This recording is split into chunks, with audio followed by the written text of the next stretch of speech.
Discuss करेंगे। आज start करेंगे। रोटेशनल खत्म हो चुका है।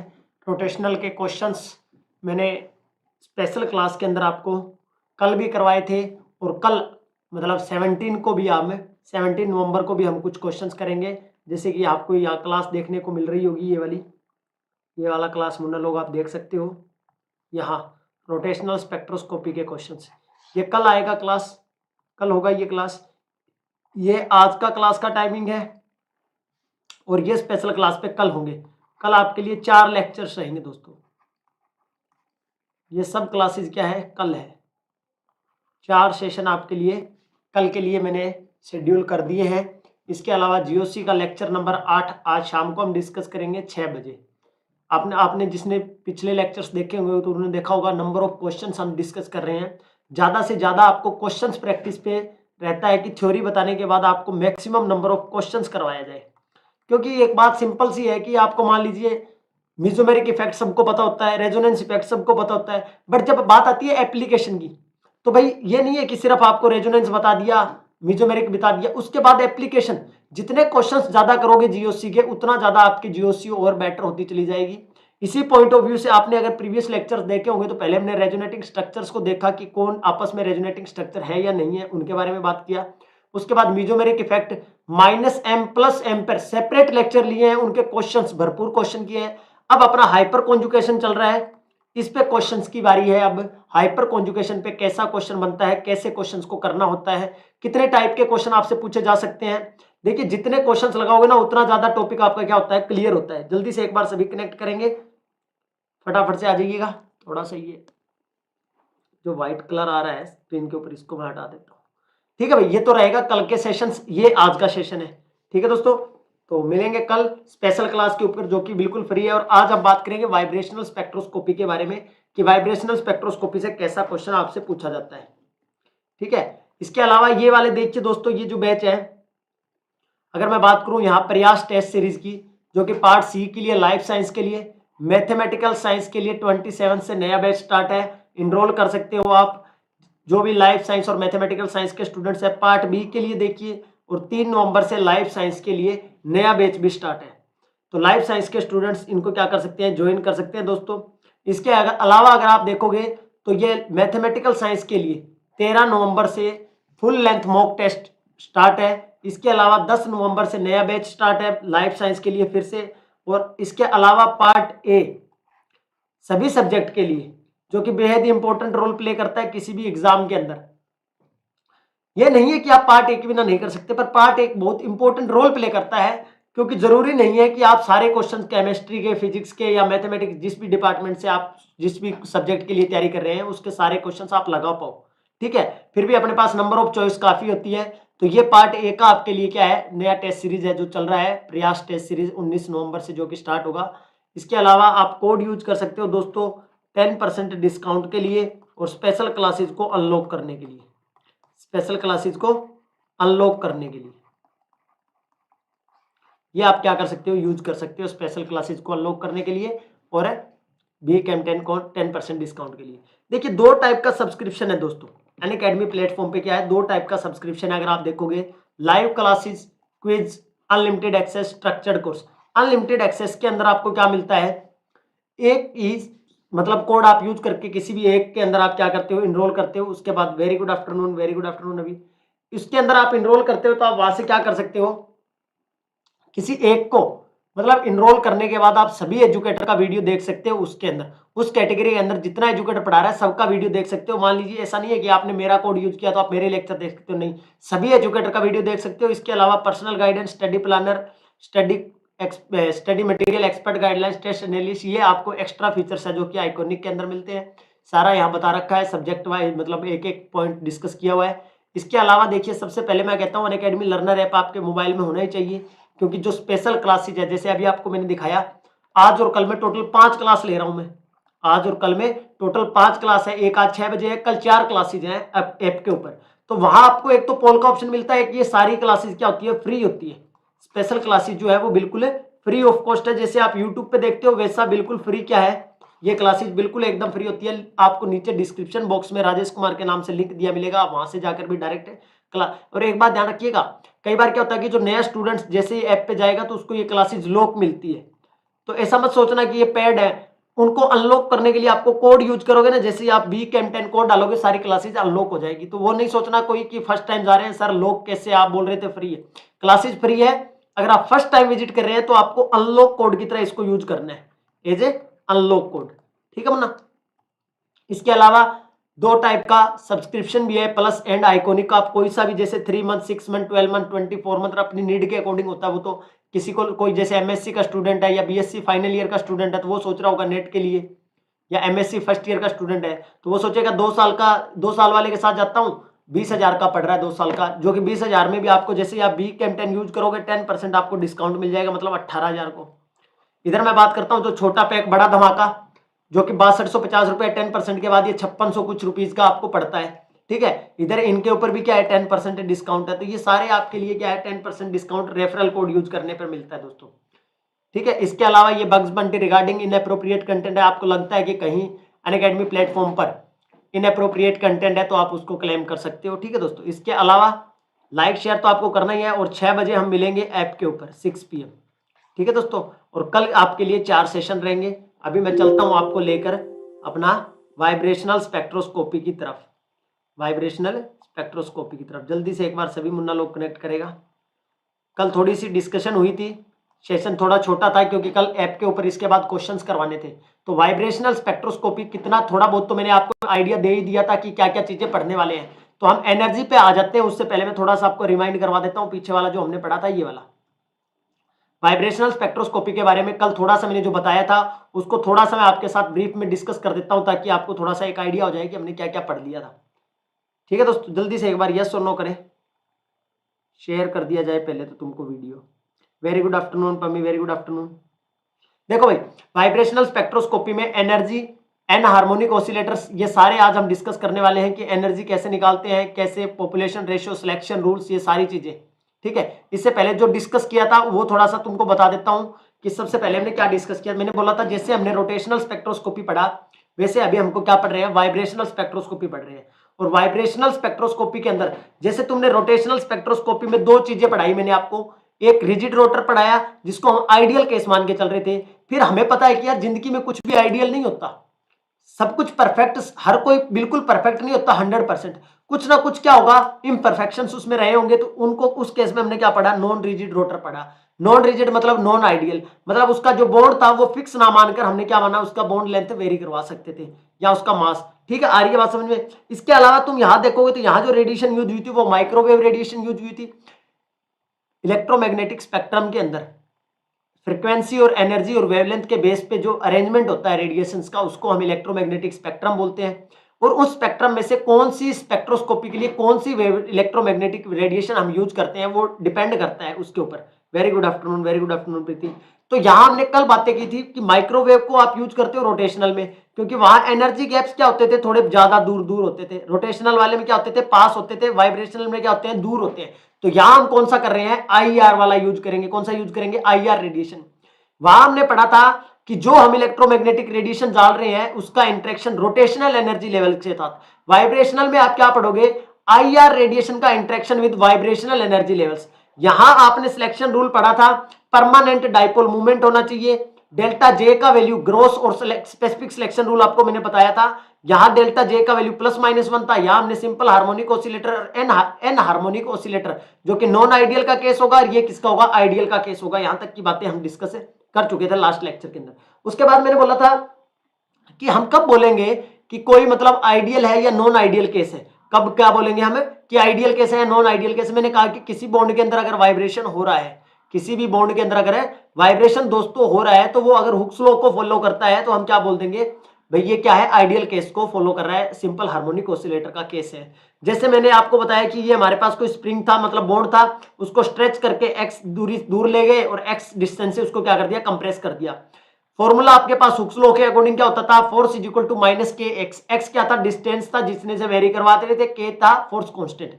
और दूसरा अपने पास फोर्स का फॉर्मूला होता है change in potential upon x, मतलब चेंज डिस्टेंस के साथ कितना एनर्जी, पोटेंशियल में कितना डिफरेंस आ रहा है। दोनों को इक्वेट करके तुमने जब सोल्व किया तो तुम्हारे पास पोटेंशियल एनर्जी का फॉर्मूला है 1/2 k ½ एक्स स्क्वायर, 1/2 हाफ है के स्क्वायर। और ये एनर्जी का फॉर्मूला होता था रोटेशनल एनर्जी लेवल के अंदर।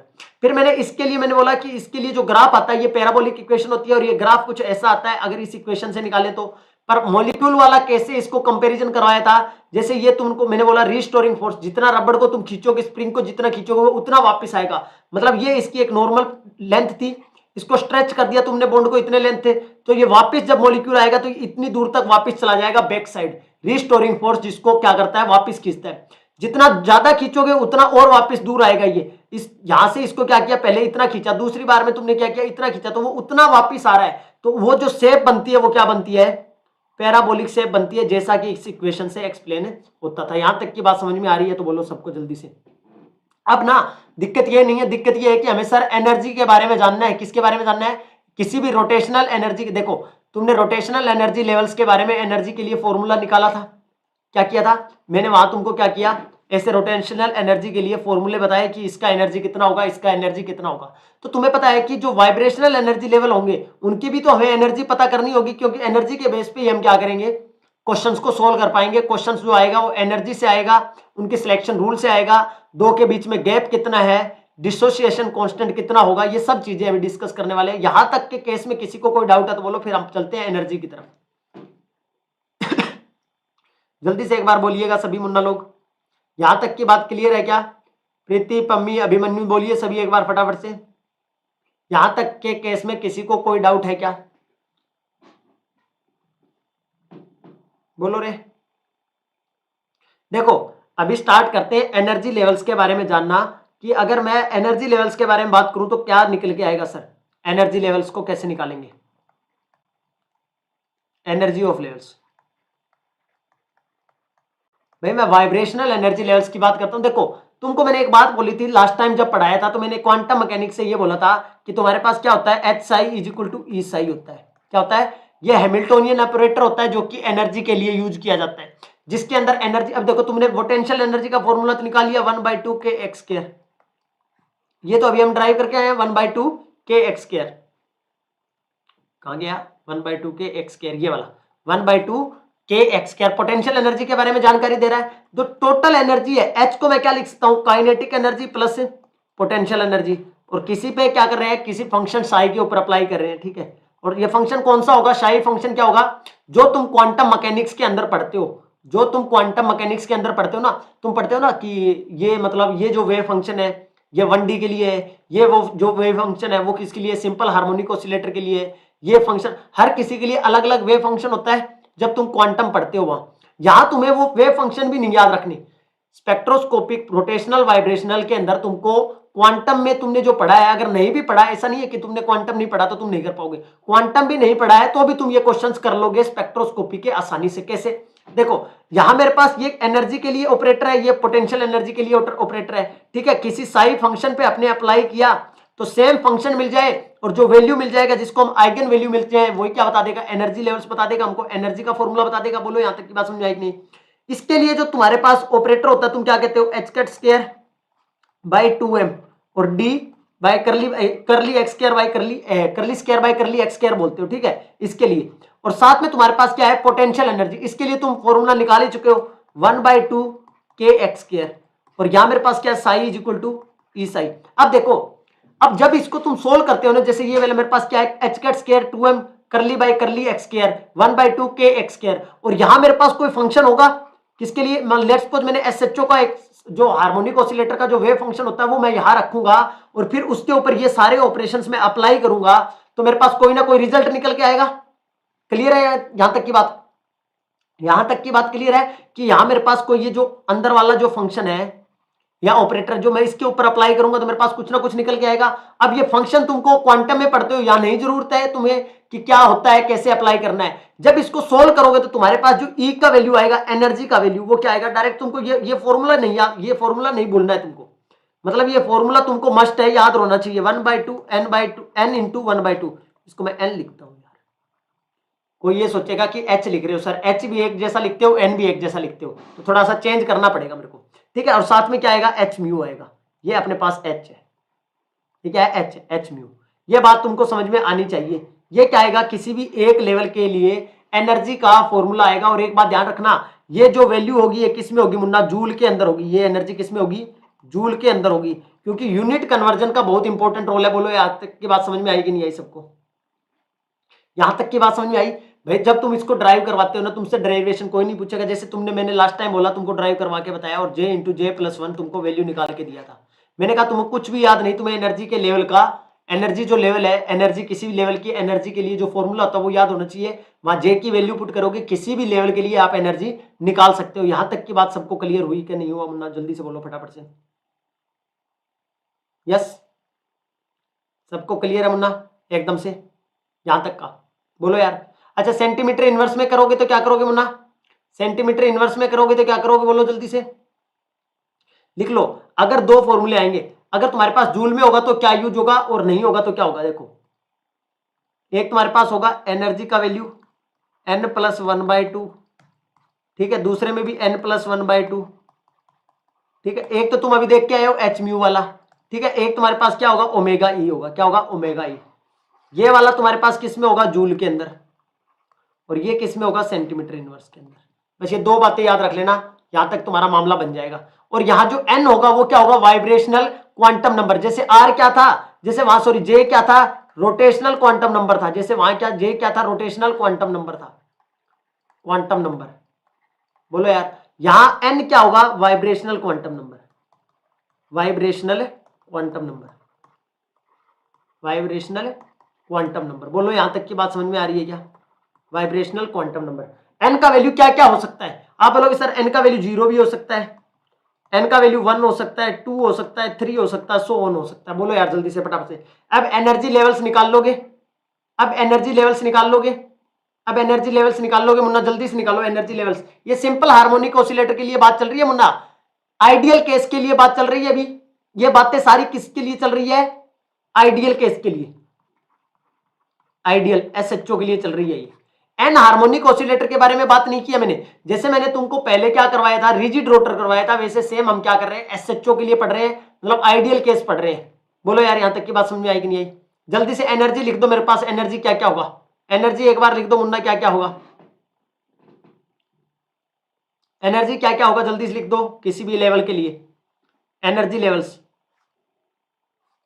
ये वाइब्रेशनल एनर्जी लेवल्स है आपके लिए, इनका एनर्जी हमको बता दो क्या क्या होगा, जल्दी से बोलो फटाफट से। सारे फॉर्मूला तुमको बता दिया, किसी भी ई एन का एनर्जी निकालना है तो क्या होगा, 1 n प्लस 1/2, कलर दूसरे से लिखता हूं, n प्लस 1/2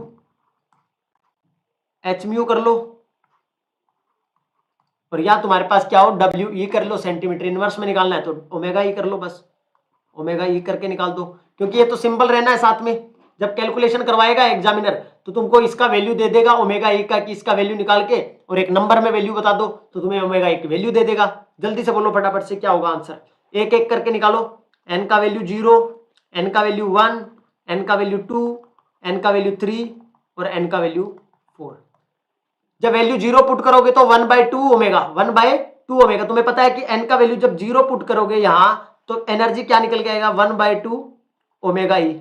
और दूसरे वाले में जब n का वैल्यू 1/1 पुट करोगे तो तुम्हारे पास क्या आएगा, 1 प्लस 1/2, 3/2, क्या आएगा, 3/2 ओमेगा ई। और जब 2 पुट करोगे तो क्या आ जाएगा तुम्हारे पास, जल्दी जल्दी से बोलते चलो। 2 पुट करोगे तो 2 इंटू 2, यहाँ 2 कर दोगे, बस यहाँ क्या कर दोगे, 2 कर दोगे तो ये कितना हो जाएगा, 4, 5/2 हो जाएगा। तो यहाँ मेरे पास 5/2 क्या आ जाएगा, ओमेगा ई, 5/2 ओमेगा ई। बोलो यहाँ तक की बात समझ में आ रही है कि नहीं आ रही। जैसे 3 पुट करोगे 7 बाई क्या हो जाएगा, 2 ओमेगा ई, 7/2 ओमेगा ई। यहां तक की बातें सबको क्लियर है या नहीं है, जल्दी से बोलो फटाफट से, जल्दी से। यहां तक की बातें सबको क्लियर है क्या मुन्ना, वाइब्रेशनल स्पेक्ट्रोस्कोपी में, जल्दी से एक बार बोल दो फटाफट से सभी। क्या यहां तक की बातें क्लियर है सभी को, कोई डाउट मुन्ना किसी भी स्टूडेंट्स को इसको लेकर।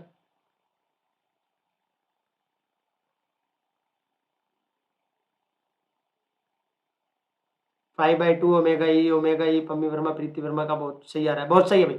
चलो अब मुझे ये बताओ कि जो हम एक कंडीशन पढ़ते थे, बोहर की कंडीशन, कौन सी पढ़ते थे, बोहर की कंडीशन कौन सी पढ़ते थे आप, बोहर फ्रीक्वेंसी कंडीशंस, वो क्या कहेगी इसके बारे में, बोहर फ्रीक्वेंसी कंडीशन क्या कहेगी, Bohr frequency condition, frequency condition क्या कहेगी, बोलो यार जल्दी से फटाफट से, बोहर फ्रीक्वेंसी कंडीशंस क्या कहेगी मुन्ना। जल्दी से बोल दो फटाफट से। बोहर फ्रीक्वेंसी कंडीशन क्या बोलेगा, जल्दी से आंसर कर दो।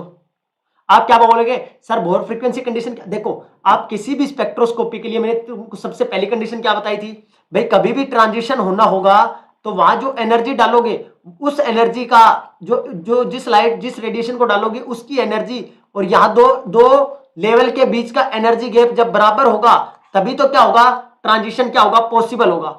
ये कंडीशन क्या थी, नेसेसरी थी पर अपने लिए सफिशिएंट नहीं थी कि हर बार ऐसा नहीं होता था कि मैंने जो एनर्जी डाल दी और उसका एनर्जी का वैल्यू भी इस गैप के इक्वल है तो ये ट्रांजिशन पॉसिबल हो, ऐसा जरूरी नहीं था बट ये होना जरूरी था। भाई ये कंडीशन नेसेसरी है पर ये सफिशिएंट नहीं है। ये कंडीशन क्या थी, नेसेसरी थी पर सफिशिएंट नहीं थी। कैसे, मैंने बोला यार यहां से जो ये गैप है ना, जो इस एनर्जी लेवल के बीच का गैप है, मतलब 0 और 2 के बीच का जो एनर्जी गैप है, मतलब ये इसका एनर्जी है 5 जूल। लेट्स पोज कर लो एक बार, 5 जूल है और हमने क्या बोला, इसी के ऊपर 5 जूल की रेडिएशन डाल दी। ये कंडीशन तो सेटिस्फाई हो रहा है भाई, बोहर फ्रीक्वेंसी कंडीशन जो है वो तो सेटिस्फाई हो रहा है कि हमें जो गैप था दो लेवल के बीच का, 0 और 2 के बीच का, लेट्स सपोज 5 था और 5 का ही एनर्जी डाल दिया तो कंडीशन तो सेटिस्फाई हो गया पर ट्रांजिशन नहीं मिला। तो इसका मतलब ये है कि ये कंडीशन होना जरूरी है, नेसेसरी है, सफिशिएंट नहीं है। ऐसा नहीं है कि जब जब ये फॉलो होगा हर बार ट्रांजिशन मिलेगी, ऐसा नहीं था, क्योंकि उसको डिफाइन कौन करेगा, आगे दो रूल और भी है। कौन कौन से, ग्रोस सिलेक्शन रूल और दूसरा कौन सा था, स्पेसिफिक सिलेक्शन रूल, जो क्या बताता था, एक क्वांटम नंबर की टर्म में तुमको बताता था कि कौन सी ट्रांजिशंस क्या होगी, पॉसिबल होगी, कॉन्जुगेटिव लेवल्स। बिल्कुल, energy of radiations equal to energy gap between the levels, बिल्कुल ठीक पमी वर्मा जी। आई बात यहां तक की समझ में? तो अब अगले रूल क्या थे, ये रूल तो ये था कि अभी हमको यहां अगर ट्रांजिशन करवानी है तो दो गैप के बीच का लेवल कितना आएगा, आप बोलोगे sir 3/2 omega E minus 1/2 omega ई, कितना आ जाएगा भाई साहब, ओमेगा ई वैल्यू कितना आ जाएगा, ओमेगा ई आ जाएगा ना, क्या बोल दोगे, ओमेगा ई आएगा कि नहीं आएगा, बोलो यार जल्दी से। अगर मैं किसी रेडिएशन को इस एनर्जी का डाल दूंगा तो मेरे पास ट्रांजिशन की पॉसिबिलिटी है। अब वो आगे बात करेगा सिलेक्शन रूल, कौन बात करेगा, सिलेक्शन रूल, यही लिखवा देता हूं इसी के बगल में, एक ही स्लाइड पे तुम्हारा काम बन जाए। ये बात समझ में आ गई। दूसरी सिलेक्शन रूल, ये मैंने कल बता दिया था तुमको सिलेक्शन रूल के बारे में, ग्रोथ सिलेक्शन रूल के बारे में बता दिया था कि डायनेमिक क्या होना चाहिए,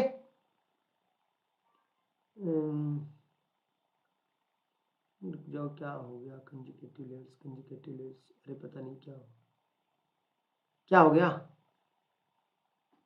समझ तो आ रहा है ना सबको? देखो अभी देखो मेरी बात सुनो, दूसरा ग्रोथ सिलेक्शन रूल था, उसके बारे में कल मैंने,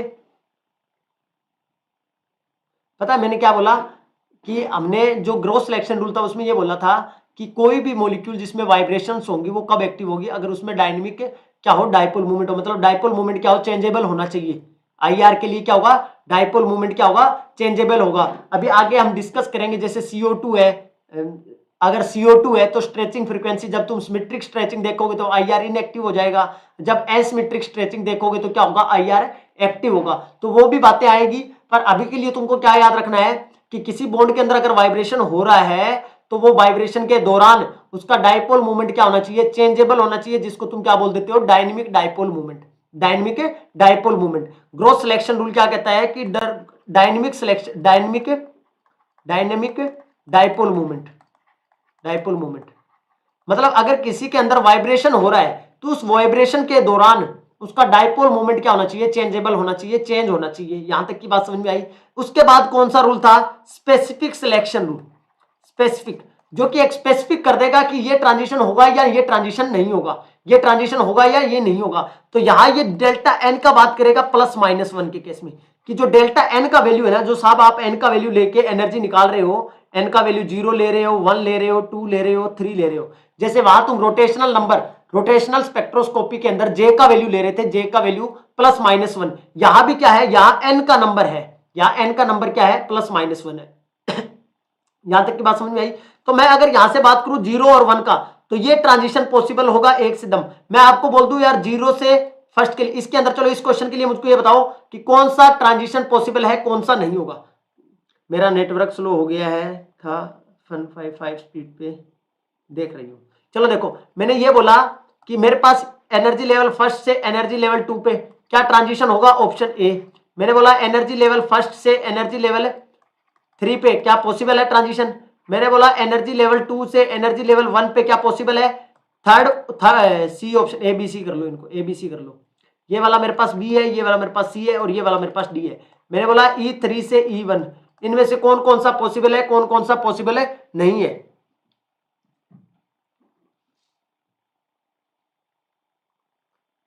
सर अरे मम्मी सर इसे पता था सर, सर आराम से रिप्लाई देते हैं इसलिए बोले तब तक कंटिन्यू रहता है। अच्छा जी, जल्दी से बता दीजिएगा इनमें से कौन कौन सा ट्रांजिशन पॉसिबल होगा। अगर बोर फ्रीक्वेंसी कंडीशन सेटिस्फाई कर रहा है, मतलब जितने का गैप है उतने की एनर्जी हम डाल रहे हैं, ठीक है। इसके अलावा वहां डायनेमिक डाइपोल मूवमेंट मतलब चेंजेबल डाइपोल मूवमेंट है। इसके अलावा मैं तुमसे बोल रहा हूं कि कौन कौन से के अंदर यहां इनमें से ये ए बी सी डी लिखे हैं जो, इनमें से कौन कौन से के अंदर है ट्रांजिशन पॉसिबल होगा। जल्दी से बताइएगा फटाफट से। लाइक भी कर दीजिएगा मुन्ना लोग। मुन्ना लोग जो लाइक करना भूल जाते हैं, लाइक कर देने का, अगर सेशन पसंद आ रहा हो तो जरूर करने का। ए एंड सी आंसर आया मेरा, ए एंड सी। तो सबको पता है भाई साहब कि यहां से यहां जाओगे तो एन का वैल्यू कितने से चेंज हो रहा है, 1 से चेंज हो रहा है। और यहां से यहां 1 और 3 के बीच में 2 का चेंज है, यहां 1 का चेंज है, यहां भी 1 का चेंज है और यहां भी कितने का है, 2 का चेंज है। तो 2 वाला वैलिड नहीं होगा, कौन सा होगा वैलिड, सिर्फ 1 वाला, जिसमें डेल्टा एन का वैल्यू या तो प्लस में चेंज हो या माइनस में चेंज हो। चेंज कितने का होना चाहिए, सिर्फ ओनली 1 का चेंज होना चाहिए। वही क्या होंगी ट्रांजिशन से पॉसिबल ट्रांजिशन होंगी। यहां तक की बात समझ में आ रही है।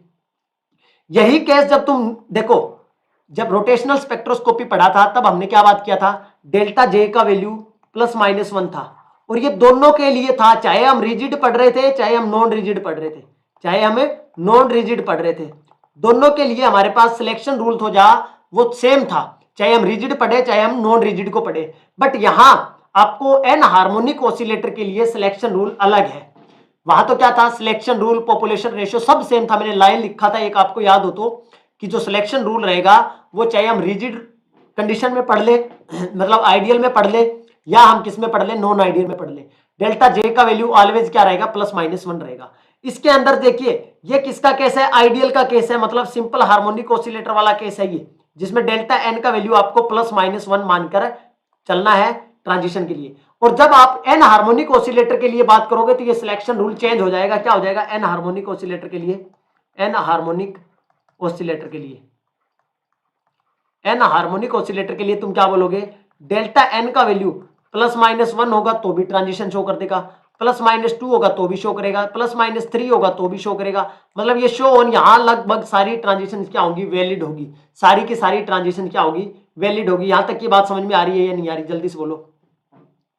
अच्छा तुमसे पूछ ले कि कौन कौन से, अभी बहुत सिंपल सा क्वेश्चन आता है कि कौन कौन से मॉलिक्यूल आईआर एक्टिव है, तो याद रख लेना homo nuclear diatomic, homo nuclear diatomic, क्या लिख रहा हूं, बहुत इंपॉर्टेंट नोट है ये, होमो न्यूक्लियर डाइएटोमिक। इनको स्किप कर देना, होमो न्यूक्लियर डाइएटोमिक मॉलिक्यूल्स को क्या करना है, स्किप करना है, बाकी सारे के सारे क्या होंगे, एक्टिव होंगे। इनको स्किप, ये सारे के सारे क्या होंगे, इनएक्टिव होंगे।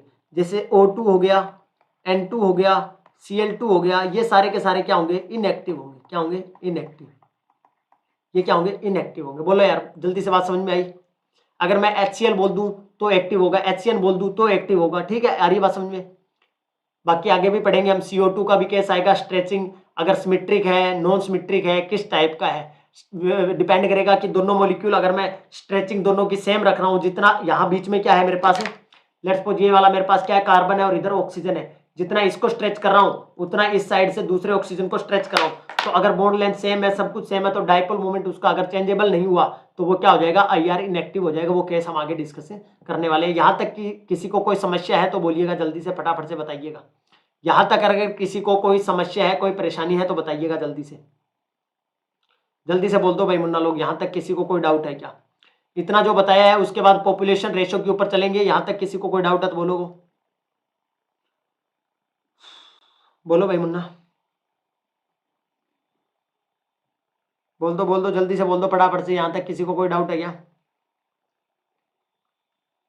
यहां तक डाउट है क्या, अभी तो जितना पढ़ लिया उसमें डाउट है क्या किसी को, जितना करवा दिया उसमें डाउट है क्या किसी को।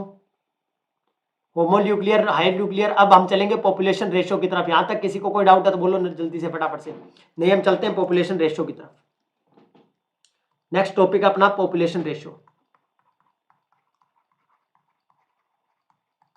देखो जो आपने लास्ट टाइम अगर लास्ट के लेक्चर्स देखे हैं ना आपने, अगर रोटेशनल स्पेक्ट्रोस्कोपी आपने देख रखी है तो आपको वाइब्रेशनल बहुत आसान लगेगी, आपको वाइब्रेशनल बहुत आसान लगेगी, क्योंकि सिर्फ फॉर्मूले चेंज होंगे और सारी चीजें सेम चलेगी, सारी चीजें सेम चलेगी। देखो इसके लिए तुम्हारे को पता है कि बोल्ट्जमैन के अकॉर्डिंग हमारे पास एक फॉर्मूला हुआ करता था किसी भी लेवल के अंदर है पॉपुलेशन निकालने का, किसी भी लेवल के अंदर है पॉपुलेशन निकालने का। मैंने बोला था एन आई, कोई भी वैल्यू हो सकता है 1 2 3। भाई मैंने कोई स्पेसिफिक नहीं किया कि कौन से लेवल की बात कर रहा हूं, किसी भी लेवल की बात कर सकता हूं, ग्राउंड लेवल की, फर्स्ट एक्साइटेड, सेकंड एक्साइटेड, किसी लेवल की। तो तुमने क्या बोला था, G इज इक्वल टू उसकी डिजेनरेसी इंटू ई की पावर माइनस ई आई, और साथ में क्या बोला था नीचे KT बोला था, जिसमें ये क्या था उस लेवल की एनर्जी थी जिस लेवल का हम बात कर रहे थे, डिवाइड बाय KT था। ये बात सबको समझ में आ रही है? बोलो भाई जल्दी से फटाफट से। दूसरी बात, यहां तुम एक बात और बताइएगा मुझको, ये जो किसी भी लेवल n के लिए निकालूंगा तो इसकी डिजेनरेसी n बोल दूंगा, ठीक है। तो मुझको बताइएगा कि वन डायमेंशन 1D मतलब एक ही डायमेंशन के लिए सिंपल हार्मोनिक ऑसिलेटर के लिए डिजेनरेसी कितना होगा, जीरो ग्राउंड लेवल का, फर्स्ट सेकंड और थर्ड, मतलब सो ऑन में जा रहा हूं तो इनका डिजेनरेसी कितना होगा, डिजेनरेसी कितना होगा। सर यह सारे में क्यों पढ़ाते हैं पॉपुलेशन रेशियो? तो स्पेक्ट्रम जब चेक करना होगा, देखो मुन्ना, जब आपको स्पेक्ट्रम चेक करना होगा यहां से लेकर यहां तक, जब उस स्पेक्ट्रम की इंटेंसिटी की बात करेंगे तो पॉपुलेशन रेशियो से तो डिफाइन करेंगे ना। पॉपुलेशन रेशियो, भाई जिस चीज के बारे में ट्रांजिशन करवा रहे हैं उनका तो जानना जरूरी होगा ना कि ये कितना हो रहा है कितना नहीं हो रहा। जितना पॉपुलेशन रेशियो ज्यादा होगा मतलब ग्राउंड स्टेट में इसका ग्राफ अलग आएगा, इसका ग्राफ अलग आएगा मुन्ना उनसे। जल्दी से बताओ डिजेनरेसी क्या होगा मुन्ना, डिजेनरेसी क्या होगा, डिजेनरेसी बताओ क्या होगा। One dimension simple harmonic oscillator के लिए डिजेनरेसी क्या होगा, डिजेनरेसी क्या होगा। डिजेनरेसी का मतलब है कि तुम्हारे पास एक छत है और उस छत के ऊपर कितने कमरे बने हुए हैं, सेम एनर्जी, मतलब छत वही है उसकी एनर्जी तो सेम है, नीचे से वो 10 फुट की ऊंचाई पे है मान लीजिए, मतलब 10 फीट की ऊंचाई पे एक कमरा है उसके ऊपर, तो उसमें कितने नंबर ऑफ कमरे बने हुए हैं, तो वही तो क्या बताएगा अपने को, डिजेनरेसी बताएगा। तो इस केस में मैं बोल रहा हूं कि one dimensional simple harmonic oscillator के अंदर, अगर आपने क्वांटम पढ़ा होगा तो आप बहुत आसानी से आंसर कर दोगे कि one dimension simple harmonic oscillator के लिए जेनरेसी का फॉर्मूला कितना होगा, कितना डीजेनरेट स्टेट बनेगा। जल्दी से बोलो, किसी का आंसर नहीं आ रहा तो सुन लो। जब जब वन डायमेंशन की बात करें तो एन का वैल्यू एक ही लोगे ना, वहां भाई एन का वैल्यू क्या लोगे, एक ही तो लोगे ना, उसकी एनर्जी निकालते टाइम क्या करोगे, एन का वैल्यू तो एक ही रखोगे। तो एन का वैल्यू जब सिंपल एक ही रहेगा, किसी के एन प्लस 1/2 कर रहे हो तो ये तुम्हारे पास एन का वैल्यू तो सेम ही रहेगा, चाहिए एन का वैल्यू 1 रख लोगे इसके लिए तो एन का वैल्यू 1 नहीं आएगा, यहां के लिए अगले के लिए एन का वैल्यू 2 आ रहा है। जब ये 2 डायमेंशन हो जाता है तो तुम्हारे पास दो वैल्यू आ जाते हैं एन एक्स और एन वाई, तब तुम्हारे पास कॉम्बिनेशन बन जाते हैं, तब तुम्हारे पास क्या बन जाते हैं, कॉम्बिनेशन बन जाते हैं दोस्तों, कि तुम एक बार इसको 1 ले रहे हो इसको 0 ले रहे हो, लेट्स सपोज दूसरी बार तुम इसको 1 ले रहे हो इसको 0 ले रहे हो, एनर्जी दोनों केस में सेम आ रहा है, एनर्जी दोनों केस में क्या आ रहा है, सेम आ रहा है, कि वैल्यू मुझे ये भी पुट करके निकाला तो भी एनर्जी यही आया, भाई ये एनर्जी इस लेवल पे ये भी इसी के लिए आया 1 और 0 के लिए, और दूसरा भी 0 और 1 के लिए आया। वहां तो डिजेनरेसी चेंज होता है, यहां तो सबके लिए डिजेनरेसी क्या रहेगा, एक ही रहेगा। वन डायमेंशन के केस में डिजेनरेसी एक ही रहेगा। ऐसे ही तुम तो इसी तरह से तो तुम 1 डायमेंशन 2 डायमेंशन निकालते हो, 1D बॉक्स 2D बॉक्स के लिए करते हो तो ऐसा ही करते हो, 1 डायमेंशन में करते हो तो तुम्हारे पास n का वैल्यू एक होता है तो सबका एक ही मामला आता है, एक ही डिजेनरेसी आता है। जैसे 2D और 3D में जाते हो तो तुम्हारे पास डिजेनरेसी के फॉर्मूले भी आने स्टार्ट हो जाते हैं, कि डिजेनरेसी हम कॉम्बिनेशन बना बना के चेक करते हैं। बोलो यहां तक की बात समझ में आई कि नहीं आई? तो मैं ये बोल सकता हूं कि सारे के सारे क्या है आपस में इक्वल है, इक्वल टू 1 होगा, इक्वल टू क्या होगा 1 होगा, सबका वैल्यू क्या आएगा इक्वल टू 1 होगा। यहां तक की बात सबको क्लियर हो गई है। तो मुझे ग्राउंड स्टेट के लिए, ग्राउंड स्टेट के लिए मतलब मैं लिख देता हूं जी ग्राउंड स्टेट के लिए या n इज इक्वल टू 0 के लिए, जो कि क्या है ग्राउंड स्टेट है, भाई ग्राउंड स्टेट ही होगा ना, n का वैल्यू 0 1 2 ऐसे आप रख रहे हो तो ये ग्राउंड स्टेट होगा, ये फर्स्ट एक्साइटेड स्टेट के लिए, सेकंड एक्साइटेड स्टेट के लिए, थर्ड एक्साइटेड स्टेट के लिए। तो इसके लिए मेरे पास पॉपुलेशन रेशियो कितना आएगा, बोलो रे जल्दी से फटाफट से, क्या आएगा? तुम बोलोगे sir n node ground level के अंदर कितना नंबर ऑफ पॉपुलेशन है, उसका डीजेनरेसी डी जीरो ई की पावर माइनस डेल्टा ई जे के टी, और ई का वैल्यू क्या है यहाँ जीरो लेवल, मतलब एन का वैल्यू जीरो पुट करके जब एनर्जी निकालते हो तो कितना आएगा? तुम बोलोगे सर ये तो 1 हो जाएगा।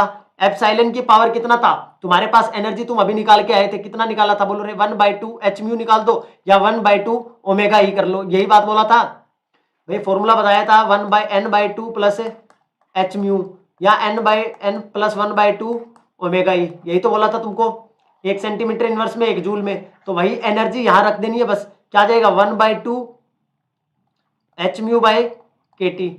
बोलो ये बात समझ में आई कि नहीं आई, जल्दी से फटाफट से सबको, माइनस एच म्यू बाय के टी। बोलो यहां तक की बात सबको समझ में आ रहा है? 3D में एक्स वाई जेड होता है सर, हाँ जी तीनों, फिर उसमें तीनों एक्सिस ले लेते हैं। अगर तुमने 1 डायमेंशन 2 डायमेंशन पढ़ा होगा तो n x plus n y और एन जेड तीनों डायमेंशन, 3 डायमेंशन में तीनों आ जाते हैं, 1/2 ओमेगा या 1/2 एच म्यू। आ रही है बात समझ में यहां तक की सबको? ठीक है। और किसी एक लेवल के, किसी भी nth लेवल के लिए मैं, भाई मेरे को ग्राउंड लेवल के लिए पता चल गया, अब मैं पॉपुलेशन रेशियो n का वैल्यू किसी भी n लेवल के लिए, कोई भी n हो सकता है वो, लेट्स सपोज ये वाला मेरे पास ग्राउंड लेवल है, फर्स्ट सेकंड थर्ड मुझे नहीं पता कौन से लेवल के साथ मैं इसका कंपैरिजन करने जा रहा हूं, मैंने सपोज कर लिया n is equal to nth level के लिए, डीजेनरेसी तो 1 ही होगा मुन्ना, e की पावर तुम क्या बोल दोगे माइनस n प्लस 1/2, क्योंकि मैंने n लेवल के लिए निकाल रहा हूं ना, मुझे n की वैल्यू कंफर्म नहीं है अभी कि मैं किसके लिए कर रहा हूं, तो तुम क्या कहोगे एच म्यू बाय के टी। और ये मेरे पास क्या है n नोड के लिए, n नोड के लिए क्या e की पावर 1/2 एच म्यू बाय के टी।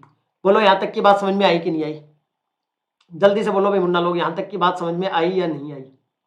जल्दी से बोल दो सारे फटाफट से। दोनों को डिवाइड करोगे पॉपुलेशन रेशियो के लिए, दोनों को डिवाइड कर लोगे पॉपुलेशन रेशियो के लिए, क्या कर लोगे n अपॉन nn कि पॉपुलेशन रेशियो किसी nth ऑर्डर के अंदर डिवाइड बाय n नोड, तो वैल्यू क्या आ जाएगा e की पावर, ये वाला पूरा टर्म नीचे आ जाएगा ना, ऐसे लिख देता हूं, ये वाला टर्म पूरा नीचे आ जाएगा। डीजेनरेसी एक कैसे आई, एक कैसे आई जी डीजेनरेसी? देखो भाई सुनो, टॉपिक निकले 5 मिनट हो गए, अब मैसेज कर रहे हैं सर डीजेनरेसी एक कैसे आया। देखो भाई अगर मेरे पास n प्लस 1/2 है, ठीक है, एच म्यू है, किसी एक लेवल के लिए n का वैल्यू, तुम इस n के लिए एक ही तो वैल्यू पुट कर सकते हो, इस n के लिए एक ही तो वैल्यू पुट कर सकते हो। मान लीजिए तुमने n का वैल्यू 1 पुट कर दिया तो एनर्जी कितना आएगा 3/2 एच म्यू आएगा, h/3 एच म्यू। ये किसी दूसरे n वैल्यू के लिए सेम एनर्जी आ सकता है क्या? अगर तुम्हारे पास दो होते, क्या होते तुम्हारे पास, मतलब 2 डायमेंशन होता तो तुम्हारे पास एक nx भी होता और एक ny भी होता, ठीक है। तो अगर तुम एक बार n को 1 लेते, इसको 0 लेते, इसको 1 लेते, तो इसके लिए जो वैल्यू आती, लेट्स सपोज ये वाली वैल्यू आती 0 और 1 के लिए। दूसरी बार तुमने कहा कि मुझे इसको तो 1 लेना है सर और इसको मुझे 0 लेना है, तो केस तो दूसरा बन गया ना, ये इस बार ये वाला 1 है और ये वाला 0 है, एनर्जी अब भी कितना आ रहा है, सेम आ रहा है, और इसी को क्या बोलते हो, डीजेनरेसी बोलते हैं। सर स्किप किया है, थोड़ा स्लो नेट हो गया था, अच्छा जी कोई ना, कोई ना जी कोई ना।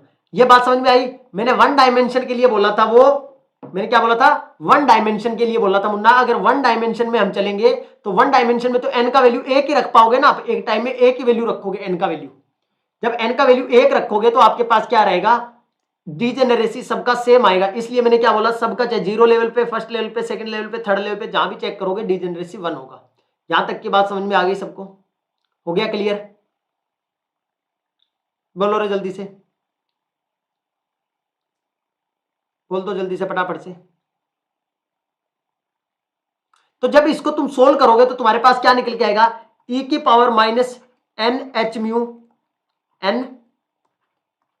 म्यू अपॉन के टी, एच म्यू अपॉन के टी। अब ये जो फॉर्मूला बन के आएगा ना, जब इसको सोल्व करेंगे n एच म्यू बाय के टी, आपसे कोई नहीं पूछने वाला। अब मैं एक रिलेशन लिख रहा हूं, उसको बड़े ध्यान से देखना, क्योंकि इसके बेस पे आपको ग्राफ बनाना है। ये किसी n लेवल के अंदर, ये क्या दिखा रहा है, n लेवल दिखा रहा है, ये क्या दिखा रहा है, पॉपुलेशन दिखा रहा है, जिसको मैंने n से डिनोट किया है। और इनटू में क्या हो जाएगा n नोड, जो कि ग्राउंड लेवल का पॉपुलेशन था, कितना था ग्राउंड लेवल में, कितने पार्टिकल थे। इनटू में तुम्हारे पास क्या मिल गया, e की पावर माइनस में एच म्यू, माइनस में n एच म्यू बाय के टी। इस रिलेशन को थोड़ा सा ध्यान में रखना है। जैसे तुमने लास्ट टाइम क्या रखा था, n अपॉन n रखा था, j और 0 1 जैसे भी किया था, इसके साथ e की power minus delta E by T लिखा था, के टी लिखा था, ऐसा ही यहाँ है। दोनों एनर्जी को माइनस करोगे तो सिंपल ये फॉर्मूला बनेगा तुम्हारे पास। इसके बेस पे तुमको क्या करना है, अब ग्राफ प्लॉट करना है। इसके बेस पे तुमको क्या करना है, किसी लेवल पे पॉपुलेशन का ग्राफ बताना है। बोलो यार समझ में आया क्या? इसके लेवल पे अब तुम्हें किसी एक लेवल का, मतलब तुम क्या कहोगे कि मैं एन की वैल्यू बढ़ा रहा हूं सर, लेट्स सपोज ये वाला मेरे पास ग्राफ है पॉपुलेशन के बेस पे। मैंने क्या बोला, किसी एक लेवल के अंदर, किसी एक लेवल के अंदर लेट्स सपोज मेरे पास ये क्या है, पॉपुलेशन है nth लेवल के लिए चेक कर रहा हूं, ठीक है। और इधर मेरे पास n का वैल्यू बढ़ता जाएगा, 0 1 2 3 4 5, 0 1 2 3 4 5, ऐसे वैल्यू बढ़ता चला जाएगा। यस और नो बोलो सारे एक बार जल्दी से। यहां ये n है, ये वाला क्या है, n है मेरे पास, इसको देख लो, ये वाला क्या है, n है, ठीक है। तो n का वैल्यू जैसे जैसे बढ़ेगा, सबसे पहले जब ये तुम निकालोगे n इज इक्वल टू 0 के लिए, किसके लिए, n इज इक्वल टू 0 के लिए चेक करोगे, जब 0 रहा होगा n का वैल्यू क्या रहा होगा, 0, मतलब n का वैल्यू क्या रहा होगा, 0 रहा होगा। तो 0 रहेगा तो n का वैल्यू जब यहां 0 पुट करोगे तो e की पावर 0 हो जाएगा, तो ये तो 1 ही हो जाएगा मुन्ना। n is equal to n equal to क्या हो जाएगा, n नोड आ जाएगा। ये बात समझ में आ रही है तुमको? ग्राउंड स्टेट का कुछ ना कुछ पॉपुलेशन रहा होगा, ग्राउंड स्टेट के अंदर कुछ ना कुछ पॉपुलेशन रहेगा ना उस टाइम पे, कुछ ना कुछ पार्टिकल्स ग्राउंड स्टेट के अंदर है यहां तक। कोई नहीं होता है, क्या लिख रहे हो, समझ आ गया, ठीक है सर, यस सर। तो ग्राउंड लेवल के अंदर कोई ना कोई क्या होगा, कुछ ना कुछ पॉपुलेशन है। तो जब मेरे पास n का वैल्यू 0 होगा तो जो पॉपुलेशन होगा वो मैक्सिमम होगा किसके इक्वल, ग्राउंड लेवल। भाई तुम्हें पता है कि जब सबसे छोटा लेवल है तो उस पे पार्टिकल सबसे ज्यादा मिलेंगे लोअर एनर्जी पे, जैसे जैसे एनर्जी बढ़ेगा पार्टिकल का नंबर कम होता चला जाएगा। मैंने बोल दिया कि ये क्या है, कोई n नोड नंबर है, क्या है, n नोड नंबर। मान लीजिए पार्टिकल का नंबर है 50 नंबर है, इसको 50 मान लो, n नोड मान लो, कुछ भी मान लो। जब n का वैल्यू क्या है मेरे पास 0 है, तो जो पॉपुलेशन है वो क्या है, n नोड के इक्वल है, मैक्सिमम के इक्वल है। मैक्सिमम क्या है, n नोड के इक्वल है। यहां तक की बात समझ आई? जैसे जैसे n का वैल्यू बढ़ेगा, अब देखो जैसे जैसे तुम n का वैल्यू बढ़ाओगे, ये n का वैल्यू बढ़ेगा, और n का वैल्यू बढ़ेगा तो e की पावर मैं ये बोलूंगा n h म्यू बाय के टी। जैसे ये n बढ़ेगा, ये वाला n, ये n बढ़ेगा तो ये ओवरऑल पूरा फैक्टर क्या करेगा, इंक्रीज करेगा कि नहीं करेगा, मुन्ना बोलो। ये पूरा फैक्टर क्या करेगा, इंक्रीज करेगा कि नहीं करेगा। और जब ये पूरा फैक्टर इंक्रीज करेगा तो बाहर माइनस का साइन है, तो ये पूरा ओवरऑल टर्म क्या करेगा, डिक्रीज करेगा कि नहीं करेगा। n बढ़ने के साथ ये वाला टर्म डिक्रीज करेगा कि नहीं करेगा, बोलो सारे, समझ में आ रहा है कि नहीं आ रहा? यहां तक की बात समझ में आई कि नहीं आई सबको? ठीक है भाई। तो अब तुमको पता है कि सर जैसे जैसे हम इस वैल्यू को बढ़ाएंगे, जैसे जैसे इस वैल्यू को बढ़ाएंगे, ग्राफ कुछ आपके साथ ऐसा आएगा, एक्सपोनेंशियली क्या करेगा, डिक्रीज करेगा। क्या करेगा, एक्सपोनेंशियली क्या करेगा, डिक्रीज करेगा। बोलो यहां तक की बात समझ में आई क्या नहीं आई? जैसे जैसे n का नंबर बढ़ता चला जाएगा, एक्सपोनेंशियली ग्राफ क्या करता चला जाएगा, डिक्रीज करता चला जाएगा। बोलो यहां तक की बात समझ में आई कि नहीं आई? अब तुम क्या कहोगे, सर मैक्सिमम पॉपुलेशन कब होगा, मैक्सिमम में पॉपुलेशन क्या बोलोगे, कहां लाई करता है? आप बोलोगे सर ग्राउंड स्टेट के अंदर, ग्राउंड स्टेट के अंदर, ग्राउंड स्टेट के अंदर मैक्सिमम पॉपुलेशन रेशियो लाई करेगा। जब n का वैल्यू 0 होगा तब जो पॉपुलेशन होगा वो मैक्सिमम होगा। आ रही है बात समझ में? बोलो यार जल्दी से फटाफट से, जल्दी से बोलो फटाफट से। अब मैं तुमसे पूछ रहा हूं, मैं तुमसे पूछ रहा हूं कि इनमें से इंटेंसिटी सबसे ज्यादा किसकी होगी, इंटेंसिटी किसकी सबसे ज्यादा होगी, आपको यह बताना है। मैंने कहा n2 से n3, सॉरी E3 से, E2 से E3, E3 से E5, ठीक है। और मैंने साथ ही बोल दिया E4 से E6, और मैंने बोल दिया E1 से E2, E1 से E2, A B C और D। मैंने ये बोला कि इंटेंसिटी ऑफ लाइंस या इंटेंसिटी ऑफ पीक, सबसे ज्यादा ट्रांजिशन की इंटेंसिटी किसके अंदर होगी, सबसे ज्यादा मोस्ट इंटेंस कौन सा होगा, मोस्ट इंटेंस, मोस्ट इंटेंस लिख लो, मोस्ट इंटेंस स्पेक्ट्रम में मोस्ट इंटेंस कौन सा आएगा, ए बी सी डी में से, जल्दी से बता दो फटाफट से।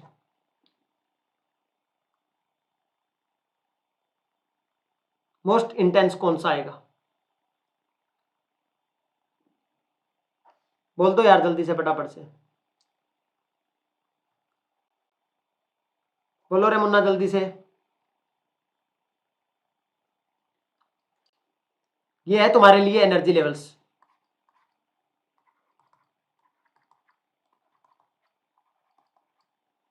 बोलो इनके लिए जल्दी से। प्रीति शर्मा बोल रही है सर ए और डी के लिए, फिर से वही बात सर ए और डी के लिए। अभी मैंने क्या बोला कि जो सबसे ग्राउंड लेवल होगा, जिसको मैंने क्या बोला है, ग्राउंड लेवल को E1 बोला है, जिसके लिए n की वैल्यू 0 है, इसके लिए n की वैल्यू 1 है, इसके लिए n की वैल्यू 2 है, इसके लिए n की वैल्यू 3 है। ठीक है, तो यहां से यहां का जो ट्रांजिशन होगा, यहां मैक्सिमम नंबर ऑफ पॉपुलेशन यही होगा। क्या बोला इसने अभी इस ग्राफ से, यही तो निकाल के लेके आए थे कि मैक्सिमम नंबर ऑफ पॉपुलेशन होगा वो ग्राउंड स्टेट में होगा, और जब ग्राउंड स्टेट में ज्यादा नंबर ऑफ पॉपुलेशन होगा तो वहीं से ट्रांजिशन क्या होगा, ज्यादा होगा। वहीं से क्या होगा, ट्रांजिशन ज्यादा तो वहीं से ही होगा ना मुन्ना। क्लियर हुआ भाई ये वाला बात। तो सबसे ज्यादा इंटेंस या मोस्ट इंटेंस कौन सा होगा, ये वाला होगा, ये वाला। ओनली डी आएगा आंसर, क्योंकि यहां से यहां ट्रांजिशन पॉसिबल है। मैंने ये नहीं कहा ट्रांजिशन पॉसिबल नहीं है, ट्रांजिशन ये भी पॉसिबल है, ट्रांजिशन ये भी पॉसिबल है, ये तो पॉसिबल ही नहीं है। सिंपल हार्मोनिक ऑसिलेटर के केस में ये पॉसिबल ही नहीं है, ये वाली पॉसिबल ही नहीं है। पॉसिबल तो ये दोनों है, इंटेंस कौन सा आएगा, ज्यादा इंटेंस, जिसमें ग्राउंड स्टेट में पॉपुलेशन ज्यादा होगा, जहां ज्यादा मॉलिक्यूल होगा, ज्यादा एब्जॉर्ब करेगा, ज्यादा एब्जॉर्ब करेगा तो ज्यादा हायर एक्साइटेड स्टेट में जाएगा, लाइक होगी, तो वहां उसको क्या बोलोगे, मोस्ट इंटेंस आएगा। क्लियर हुई यहां तक की बात, बोलो रे। अगर 0 से 1 वाला, n0 से लिख लो, n0 से n1 का जो ट्रांजिशन होता है, इसी को बोलते हैं फंडामेंटल बैंड। क्या बोलते हैं, फंडामेंटल बैंड। क्या बोलते हो, फंडामेंटल बैंड। और सबसे ज्यादा इंटेंस यही होगा, मोस्ट इंटेंस, मोस्ट इंटेंस भी यही होगा, सबसे ज्यादा इंटेंस भी यही होगा, और फंडामेंटल बैंड इसका नाम दोगे। बोलो यहां तक की बात समझ में आई या नहीं आई, बोलो। तुमसे मैं एक क्वेश्चन और कर लेता हूं, मुझे लगा मेरा नेट स्लो है इसलिए वीडियो क्लोज्ड है। नहीं है जी, मैंने ये बोला, मैंने ये बोला कि फंडामेंटल जो बैंड है उसकी फ्रीक्वेंसी कितनी आएगी, frequency of fundamental band, fundamental band की फ्रीक्वेंसी कितना आएगा मुन्ना, जल्दी से बोलो। फंडामेंटल बैंड का फ्रीक्वेंसी कितना आएगा, जल्दी से बोल दो। लाइक नहीं बढ़ रहा है यार, जबरदस्त तुमको चीज मिल रहा है, जल्दी से लाइक कर दो, फटाफट से आंसर कर दो पहले, तो फिर लाइक कर देना। पहले आंसर कर दो, पहले तो लाइक कर दो, आंसर भी कर दो। करो सर, आ गया सर, करो सर, जल्दी आंसर करो, अब तुम करो, तुम्हारी बारी, आंसर करने की बारी है तुम्हारी। फंडामेंटल बैंड की फ्रीक्वेंसी कितनी होगी, मैं बोल रहा हूँ फ्रीक्वेंसी ऑफ फंडामेंटल बैंड कितना आएगा, जल्दी से बोलो। क्या ही दिक्कत है इसमें, क्या ही दिक्कत है। देखो दो एनर्जी लेवल्स है मेरे पास, दो एनर्जी लेवल्स होंगे, E0 E1। इसके लिए वैल्यू एनर्जी का कितना आया था, फॉर्मूला तुम्हारे पास n/1/2 ओमेगा ई, और इसके लिए जब n का वैल्यू 0 है तो ये 1/2 ओमेगा ई, इसका वैल्यू कितना आ गया 1/2 ओमेगा ई, और इसका वैल्यू आ गया 3/2 ओमेगा ई। दोनों को माइनस कर लो, कितना आएगा ओमेगा ई, कितना आ जाएगा, दोनों को माइनस कर दो, 3/2 ओमेगा ई माइनस 1/2 ओमेगा ई, तो कितना आएगा वैल्यू ओमेगा ई, डेल्टा ई कितना आया ओमेगा ई। और यही क्या होगा, फ्रीक्वेंसी होगा किसका, किसका, फंडामेंटल वाइब्रेशन का। ओमेगा ई क्या आ जाएगा, वाइब्रेशनल बैंड का फ्रीक्वेंसी हो जाएगा। बोलो यहां तक की बात समझ में आई या नहीं आई, क्लियर हुआ सबको, यहां तक की कहानी, यहां तक की कहानी कितने लोगों को क्लियर हुई रे, बोलो मुन्ना, बोलो मुन्ना, चलो बोल दो रे जल्दी से फटाफट से। अब बात आएगी आइसोटोपिक इफेक्ट की, किसकी आएगी, आइसोटोपिक इफेक्ट की, आइसोटोपिक इफेक्ट।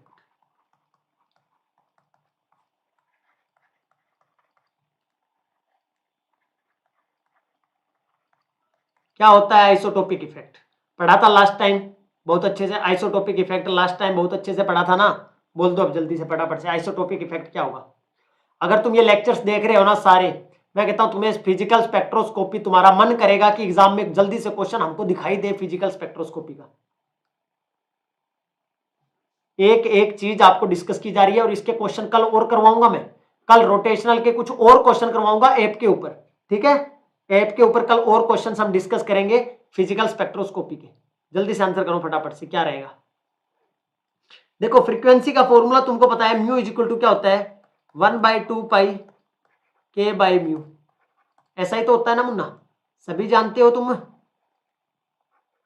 अब देखो कल जो हमने म्यू ले रहे थे ना, वो उसके एनर्जी के फॉर्मूले में आ रहा था, ठीक है, मास का भाई आइसोटोप चेंज कर रहे हो तो मास चेंज होगा। बी वाले में तो जब रोटेशनल एनर्जी लेवल की बात कर रहे थे तो वहां हम उसके फॉर्मूले में बी आ रहा था, उसके कंपैरिजन हम करके निकाल रहे थे। यहां हमारे पास फ्रीक्वेंसी के फॉर्मूले में है और इससे नेट में क्वेश्चन आ चुका है, CSIR नेट के अंदर क्वेश्चन आ चुका है, इससे इस फॉर्मूले से क्वेश्चन आ चुका है। सर दो एटम के मिड का डिस्टेंस कम होती है, सर दो एटम के डिस्टेंस से एटम के मिड का डिस्टेंस कम होता है, डिस्टेंस कम होता है।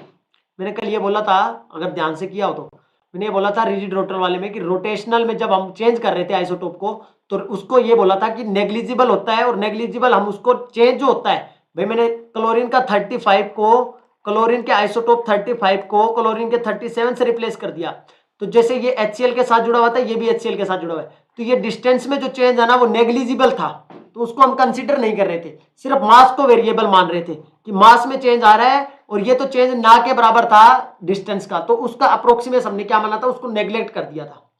आ रही बात में? तो यहां हमारे पास देखो, यहां हमारे पास म्यू की वैल्यू आनी चाहिए मेन, बाकी तो सारा फंक्शन क्या है, कांस्टेंट है। देखो ये सारा ये भी कांस्टेंट है, ये भी कांस्टेंट है, तो मैं क्या बोल सकता हूं, म्यू फ्रीक्वेंसी जो है वो √1/μ है, 1/μ है। अब कोई मैं जैसे मान लीजिए HCl से 35 से HCl 37 पे चला गया, 37 पे, तो मास चेंज हो गया ना, और यही क्या है, तो ये रिड्यूस मास ही तो है। ये अगर किसके लिए है, लेट्स सपोज ये HCl 35 के लिए है और HCl 37 के लिए ये होगा म्यू डैश, ठीक है। तो यहां क्या होगा, 1/μ डैश होगा, दोनों मास सेम तो नहीं होंगे, अगर ये म्यू है तो ये म्यू डैश होगा, क्योंकि आइसोटोप चेंज कर दिया है। तो मैं ऐसे लिख सकता हूं कि म्यू अपॉन म्यू डैश, और ये डायरेक्टली प्रोपोर्शनल है, इक्वल लिखूंगा तो क्या लिखूंगा, तुम कहोगे सर नीचे है तो इनवर्सली है, तो ये ऊपर चला जाएगा म्यू डैश, और ये म्यू क्या आ जाएगा, नीचे आ जाएगा। बस अब इसमें तुमको दो वैल्यू देगा, वो बोलेगा कि स्ट्रेचिंग फ्रीक्वेंसी कितना आएगा अगर एक का रिड्यूस मास इतना है और उसका रिड्यूस मास घटाकर इतना कर दिया है, तो न्यू जो रिड्यूस मास, अब तुमको बोलेगा कि इसके लिए फ्रीक्वेंसी इतना है, ठीक है, इसका रिड्यूस मास तुम निकाल ही लोगे। दूसरे के लिए तुमको बोल दिया कि ये वाला है, तो इसका फ्रीक्वेंसी कितना आएगा, रिड्यूस मास तुम निकाल लोगे, इसका भी निकाल लोगे, इसका भी निकाल लोगे, ये दोनों निकाल लोगे, एक की तुमको फ्रीक्वेंसी दे देगा, और एक पूछेगा इंक्रीज हुई, डिक्रीज हुई, इतने फैक्टर से इंक्रीज हुई, इतने फैक्टर से डिक्रीज हुई, ऐसी चीज पूछता है एग्जामिनर क्वेश्चन के अंदर। बोलो यहां तक की बात क्लियर हुई या नहीं हुई सबको? वाइब्रेशनल स्पेक्ट्रोस्कोपी में यहां तक की बातें में किसी को कोई डाउट है तो बोलो। फंडामेंटल बैंड का फ्रीक्वेंसी, फंडामेंटल और वाइब्रेशनल मोड का किसका मोस्ट इंटेंस बैंड कौन सा आएगा, इन सब बातों के अंदर बोल दो जल्दी से, एक बार यस और नो कर देंगे, लाइक भी कर दोगे सभी मुन्ना लोग जल्दी से। यहां तक की चीजों में किसी को कोई डाउट है, किसी प्रकार का कोई परेशानी दिक्कत हो तो बोलो जल्दी से, जल्दी से बोलो। अब मैं चलता हूं एन हार्मोनिक ऑसिलेटर क्या होता है, क्यों पढ़ते हैं एन हार्मोनिक ऑसिलेटर के बारे में। एन हार्मोनिक ऑसिलेटर के बारे में हम क्यों पढ़ते हैं? सिंपल हार्मोनिक ऑसिलेटर क्या कहता है, सिंपल हार्मोनिक ऑसिलेटर और एन हार्मोनिक ऑसिलेटर की डेफिनेशन में क्या डिफरेंस है, मतलब दोनों को कैसे डिफरेंशिएट करोगे, कैसे डिफरेंशिएट करोगे। वहां तो देखो, वहां हमने क्या बोला था, रोटेशनल में ये बोला था कि ये बॉन्ड है ए और बी के बीच में, ये मैंने बोल दिया था ये डिस्टेंस चेंज नहीं होती है, ठीक है, ये रिजिड वाला केस था, ठीक है। और दूसरा मैंने बोला ए से बी के बीच में, ये वाला डिस्टेंस मैंने बोला था नॉन रिजिड के केस में, नॉन रिजिड के केस में ये वाला मैंने ये बोलता था ये चेंजेबल है। अब हार्मोनिक ऑसिलेटर और सिंपल हार्मोनिक ऑसिलेटर वाले में तुम कैसे डिफाइन करोगे कि ये वाला चीज ऐसे होगा, सर इसमें क्या बनेगा, जल्दी से बताओ फटाफट से,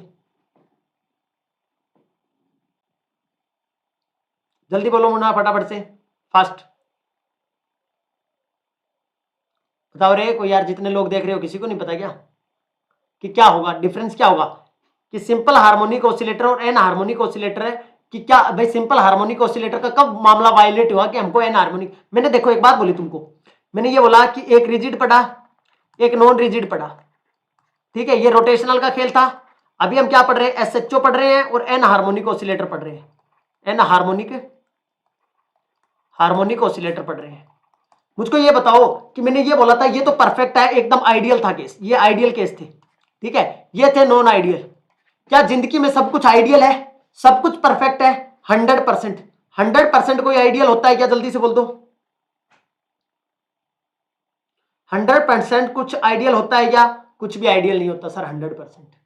तो 100% आइडियल नहीं है, तो SHO ने क्या बोला, देखो SHO ने हमारे पास जो था उसने क्या बोला कि जो वाइब्रेशंस है, किसी मॉलिक्यूल के अंदर अकॉर्डिंग टू एसएचओ, वो कब है, अप्रोक्सीमेशन है, वैलिड है, v is equal to half k x square, v is equal to half k x square था। ये वाइब्रेशन था सिंपल हार्मोनिक ऑसिलेटर के अकॉर्डिंग, किसी बॉन्ड के बीच में वाइब्रेशंस, किसी बॉन्ड के बीच में वाइब्रेशंस। तो इसके अंदर ये के क्या था, ये था फोर्स कांस्टेंट, ये क्या था, फोर्स कांस्टेंट। अब इसके लिए ग्राफ तुमने ऐसा देख के आए हो अभी भी थोड़ी देर पहले, म्यू का ग्राफ तुमने देखा, ऐसा ऐसा ग्राफ था, कुछ ऐसा पैराबोलिक ग्राफ आपको देखने को मिला था। क्लियर है ये बात? इसका मतलब ये था कि जो सिंपल हार्मोनिक ऑसिलेटर है वो क्या कहता है कि जो फोर्स कांस्टेंट के है ना, वो इतना सफिशिएंट है, इतना सफिशिएंट है, वो किसी बॉन्ड को ब्रेक नहीं होने देता। भाई तुमने अगर यहां सीएल रखा हुआ था, अगर तुमने यहां सीएल रखा हुआ है और यहां एच रखा हुआ है और तुमने इसको स्ट्रेच कर दिया, लेट्स सपोज यहां एच से सीएल को यहां ले गए, एक बार एच से सीएल को यहां ले गए तुम, एक बार एच से सीएल को यहां ले गए तुम इस बॉन्ड को ब्रेक नहीं कर सकते। ये बॉन्ड इतना जो स्ट्रेंथ है के, जो फोर्स कांस्टेंट है वो इतना सफिशिएंट है कि वो उसको बॉन्ड को ब्रेक नहीं होने देगा। अब तुम मुझको एक बात बताओ कि ऐसा होता है क्या, क्या कोई बॉन्ड ब्रेक नहीं किया जा सकता क्या, इतना बता दीजिएगा, क्या किसी बॉन्ड को ब्रेक नहीं किया जा सकता क्या मुन्ना लोग, ये बताइएगा जल्दी से। लाइक की संख्या में और देखने वाले की संख्या में साफ साफ डिफरेंस पता चल रहा है, यहां आप अपने स्वार्थ का परिचय दे रहे हैं दोस्तों, जल्दी से बताइएगा फटाफट से कि किसी बॉन्ड को ब्रेक नहीं किया जा सकता क्या, क्यों, बॉन्ड बनते ही ब्रेक होने के लिए है, बॉन्ड को ब्रेक किया जा सकता है, तुम्हें भी पता है कि बॉन्ड ब्रेक किए भी जाते हैं, ऑर्गेनिक में भर भर के करते हो, तुम करते हो कि नहीं करते। तो बॉन्ड ब्रेक होगा तो ये वाला जो इसका अप्रोक्सीमेशन था वो तो वैलिड नहीं होगा, इसलिए हमको क्या पढ़ना पड़ेगा, एन हार्मोनिक ऑसिलेटर का तरफ जाना पड़ेगा।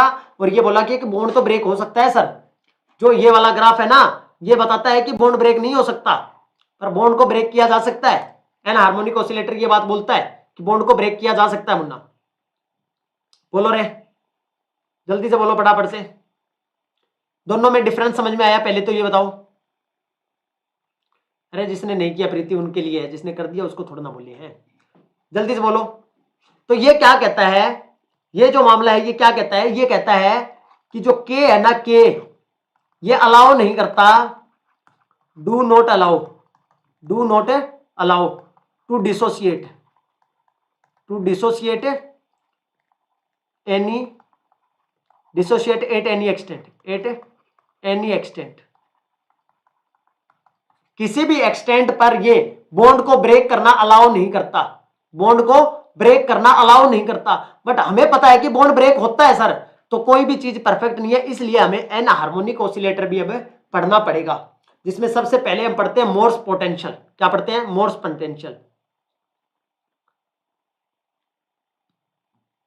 क्लियर हुआ, यहां तक की कहानियां क्लियर हुई सबको।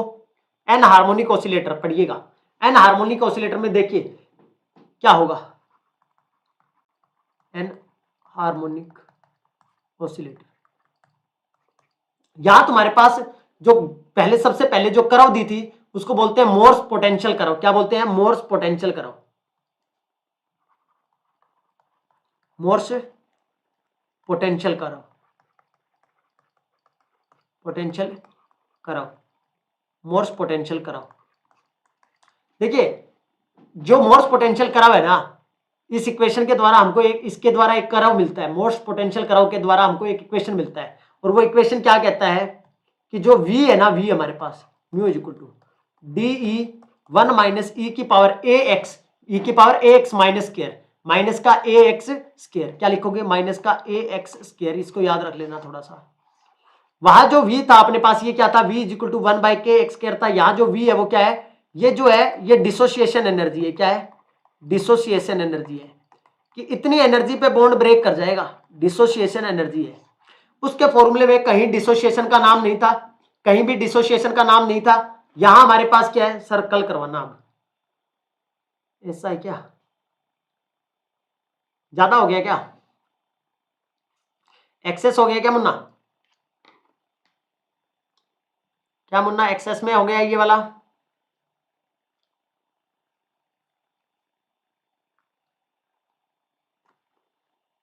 जी सर्कल करवाना। अब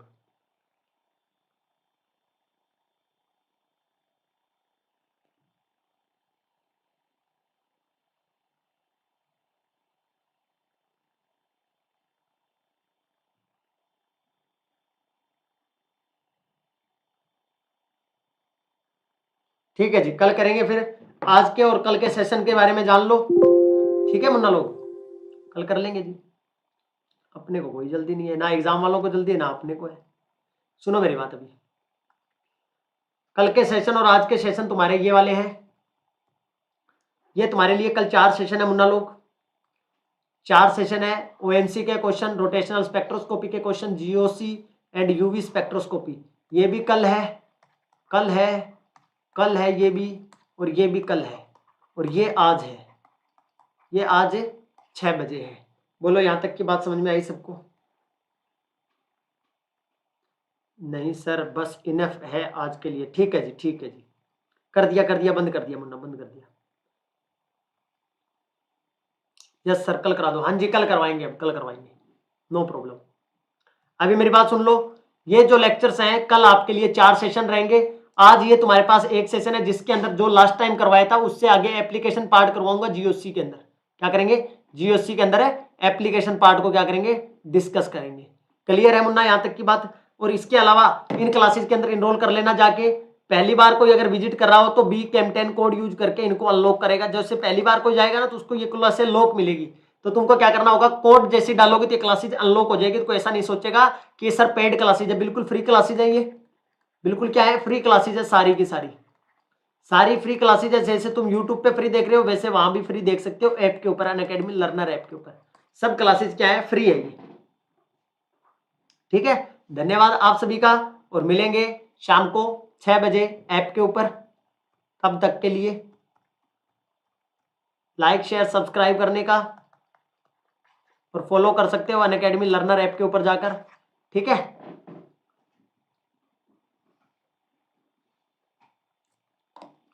ओके जी, थैंक यू सो मच। किसी को कुछ बोलना है तो बोलिएगा, बोलना है मुन्ना किसी को? एंड कर दिया जाए क्लास? चलिए जी।